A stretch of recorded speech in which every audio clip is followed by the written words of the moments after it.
liberty, equality, fraternity. These words ignited one of the most radical uprisings in history, the French Revolution. It was a time of chaos, ambition, and bloodshed. But what truly led to the fall of the monarchy and the rise of the people? Today we uncover the story behind the French Revolution, a movement that reshaped France and changed the course of history forever. Part 1. The root causes of the revolution.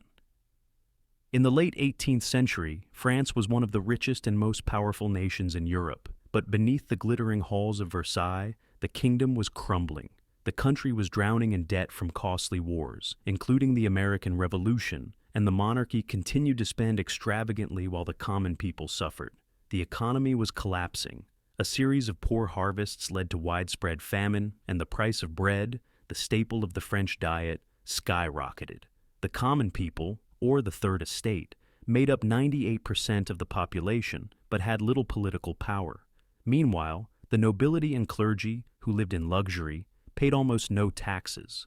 In 1789, King Louis XVI called the Estates General, a gathering of representatives from all three estates, to address the financial crisis. But when the Third Estate demanded a fairer system, they were dismissed. So they took matters into their own hands. Part 2. The birth of a revolution. On June 20th, 1789, the representatives of the Third Estate took an oath at a tennis court, declaring themselves the National Assembly. This was the first open defiance against the king's absolute rule, and it marked the beginning of the revolution. The tension exploded on July 14th, 1789, when a mob stormed the Bastille, a prison that had become a symbol of royal tyranny. Though there were only a few prisoners inside, the act itself was revolutionary. It sent a clear message. The people of France would no longer be ruled by force. The movement spread like wildfire. Revolutionary leaders like Maximilien Robespierre, Georges Danton, and Jean-Paul Marat emerged, pushing for radical change. The National Assembly abolished feudal privileges and introduced the Declaration of the Rights of Man and Citizen, granting freedoms that had never existed before. Part 3. The fall of the monarchy. As the revolution gained momentum, the monarchy's days were numbered. In 1791, King Louis XVI and his family attempted to escape France in disguise, but they were caught in Varennes and brought back to Paris in disgrace. Trust in the monarchy was shattered. In 1792, as France went to war with Austria and Prussia, revolutionaries stormed the royal palace and arrested the king. The monarchy was officially abolished, and France was declared a republic. On January 21st, 1793, Louis XVI was executed by guillotine. His wife, Marie Antoinette, met the same fate later that year. The French Revolution had reached its most radical phase.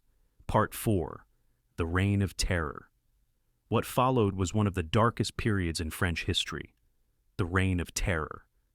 Led by Robespierre and the radical Jacobins, the revolution turned on itself. Thousands were accused of being enemies of the revolution and sentenced to death, many of them innocent. The guillotine became a symbol of justice and fear. Even former revolutionaries were not safe. Eventually, Robespierre himself was arrested and executed in 1794, ending the Reign of Terror. Part 5.